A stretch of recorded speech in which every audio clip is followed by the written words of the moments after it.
everyone, welcome to the Stupid Kid Fun YouTube channel. Today we'll be working on the Subaru again out in my garage, and what we're planning on today is working on some of the hard brake lines in the back of the car, as well as getting the lines ran under the car, or at least getting a start on it. So let's go ahead and jump into the video.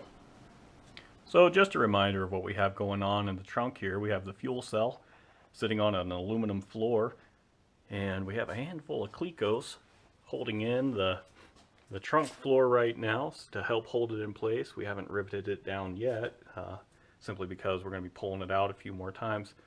So what we'll be doing is going from these ports here. We already have the rollover vent in place here, and we'll be just looping some lines over, and then we'll be going through the trunk floor.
why this vent line has this extra little loop right here. That's a safety thing. If something were to happen while I'm going down the track and I roll over, which hopefully that never happens, and hopefully it never happens to any of you watching this video as well, while I have that rollover vent, which will stop the fuel from going out the vent, it does take a moment before that check ball could actually stop it, and a little bit of fuel might get past it, or if something happens to the check ball and it doesn't work right, then fuel can go out. This loop right here is meant to catch that fuel, if it's a little bit, catch that fuel before it actually goes out and onto the ground. And if by some chance the car is on fire, it keeps it from feeding that fire, at least from the fuel cell. So that's why we have this loop right there.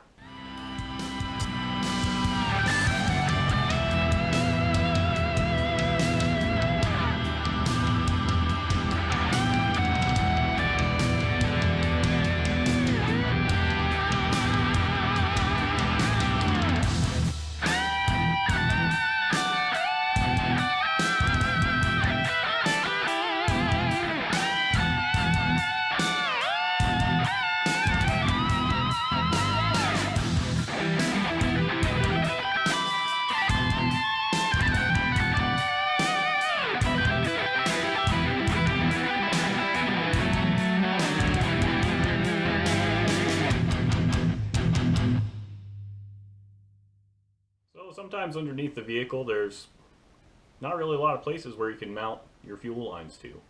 A lot of stock cars actually have hard lines running through the body, like the Subaru did. They're rather small and they would run out of flow at the horsepower levels I'm trying to achieve. So we're going to be mounting our stainless braided lines with these cushion clamps or P clamps,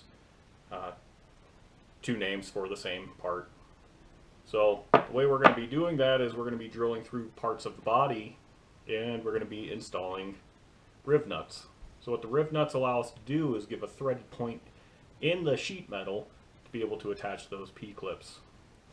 Pretty easy to work. Once you drill your hole, this one happens to be a 3/8, and we're using a 1/4 20 riv nut. Stick it through the hole you make, give it a good squeeze, and then remove your tool.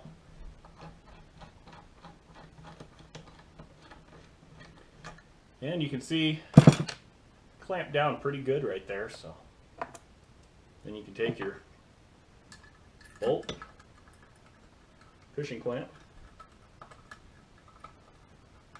and once you get it threaded in and tightened down, you'll have a secure place to go.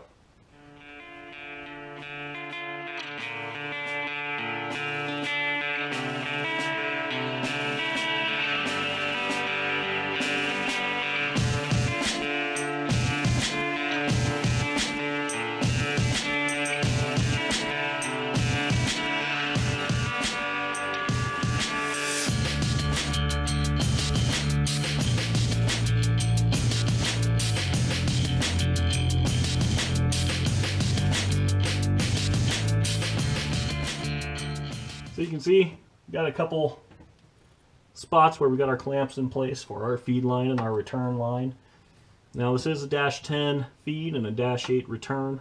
Might seem a little excessive to some people for a Subaru, but this car is going to see a lot of power, and I want to do this only once instead of having to come back in here and having to upsize everything again. So still have a little bit of work to do. Got to figure out what I'm going to do with the fuel lines around the transmission cross member there, but otherwise everything's starting to come together pretty good on it. So we'll probably go ahead and end this video here, and thanks for watching, and we appreciate your views and your support. Feel free to follow us on Instagram and Facebook, both of those at Stupid Kid Fun as well, and we'll see you in the next video. Thanks guys.